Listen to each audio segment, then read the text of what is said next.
తాకట్టులో ఉన్న బంగారాన్ని విడిపించి ఆ రోజు ఆన్లైన్ ధరకే కొంటుంది కొమ్మూరి గోల్డ్.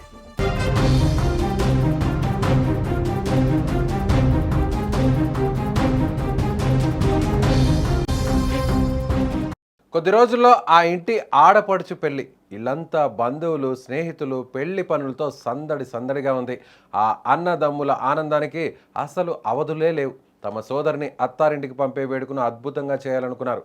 కానీ కాలం ఎంత క్రూరమైందంటే అలంకరణ కోసం కట్టిన ఆ మెరుపు దీపాల్లో మృత్యువు దాగి ఉందని ఆ కుటుంబం అస్సలు ఊహించలేదు. ఒకే ఒక్క సెకను ఆ ఇంటి దీపం ఆరిపోయింది. పెళ్లి బాజాలు మోగాల్సిన ఆ ప్రాంగణంలో గుండెలు పగిలే చావు కేకలు వినిపించాయి. సూర్యాపేట కోమటికుంటలో జరిగిన ఆ హృదయ విదారక ఘటన ఇప్పుడు అందరికీ కన్నీళ్లు తెప్పిస్తోంది.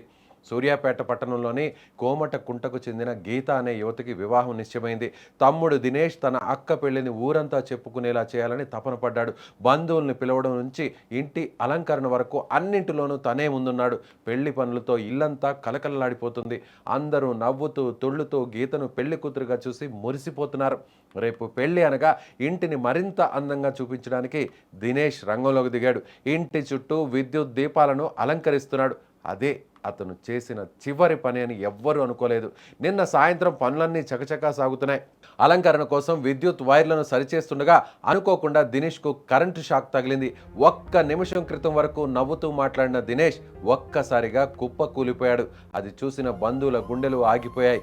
దినేష్ లేరా అని తల్లిదండ్రులు సోదరి గీత పెట్టిన కేకలు ఆకాశాన్ని తాకాయి. వెంటనే అతన్ని హాస్పిటల్కు తరలించారు. కానీ విధి ఆడిన వింత నాటకంలో దినేష్ ప్రాణాలు వదిలాడు. సోదరి పెళ్లి కోసం తెచ్చిన పట్టు చీరలు, ఆభరణాలు, ఆ పక్కనే తన ప్రాణం కంటే ఎక్కువగా ప్రేమించే తమ్ముడి శవం. ఇంతకంటే నరకం మరొకటి ఉండదు. పసుపు రాసి పెళ్లి కూతురిని చేయాల్సిన చేతులతో తన తమ్ముడికి కడసారి వీడ్కోలు చెప్పాల్సి వచ్చింది. పెళ్లి ఏర్పాట్ల కోసం కట్టిన ఆ పందిరే ఈరోజు పాడిగా మారిపోయింది. ఊరంతా వచ్చి పెళ్లి భోజనం చేస్తారనుకున్న సమయంలో ఈరోజు విషాదంలో ఆ ప్రాంతం కలిసిపోయింది. కోమటిగుంట పరిసర ప్రాంతాల్లో ఎవరిని కదిలించినా కన్నీరే వస్తుంది.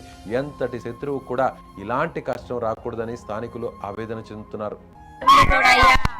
అందరిలో తిరిగేటోడు అయ్యా, అందరు నా వాళ్ళే అనేటోడు. వానికి బుద్ధులు లేవు. వాళ్ళని కూడా తీసేయపోయేది. ఎవ్వరు పని చెప్పినా చేసేది. ఎవ్వరు పని చెప్పినా తొలగపోయేది. జ్వరం వచ్చిందన్నా హాస్పిటల్కైనా యారికైనా తీసుకుపోయేది. వాడు ఎట్టుపోయింది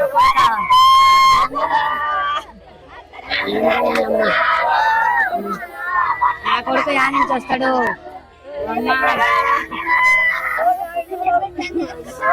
మాకు తెలియదు. మేము ఇంట్లో ఉన్నామయ్యా. బయటకు వెళ్ళే సర్కల శవం అయిండు. మెత్తగా అయింది. ఏం లేదు.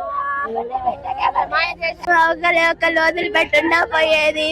వద్దక్క, యాడికి వద్దక్క, పెళ్ళి వద్దక్క అన్నాడు. ఆ పెళ్ళిని ఎందుకు చేసుకున్నాడు ఏమో. నేను మా అమ్మ ఒప్పించింది. ఎందుకు ఒప్పించిన 2 రోజులు మాట్లాడావు తోటి. నేను ఒప్పుకోనక్క, నేను ఒప్పుకోండి, పెళ్ళి ఇప్పుడు వద్దక్క అన్నాడు. నేను కూడా ఇప్పుడు వద్దురా అన్న. వాళ్ళు రమ్మన్నారు. వాళ్ళు పోయారు. ముహూర్తం కుదిరించుకొని వచ్చారు. మా తమ్ముడు పోయిండు. ఏది చేయాలన్నా ఇద్దరం కలిసి చేస్తాం, అన్నీ చేస్తాం, ఎన్నో చేద్దాం అనుకున్నాం పెళ్లిలో. వాడు అసలు ఇట్లా అవుతాడని అసలు నాకు ఏమన్నా అర్థం కాదు. నా దగ్గరికి రారా వస్తున్నా అని చెప్పేసి వాడు ఈ కరెంట్ షాక్ కొట్టేసి ఇట్లా అసలు ఏదో కరెంట్ షాక్ కొట్టిందంటే నార్మల్గా కొట్టింది. హాస్పిటల్ తీసుకొచ్చారంటే నార్మల్గా వచ్చేసినాం మేము. కానీ ఇట్లా జరుగుతుందని అనుకోలేదు అసలు.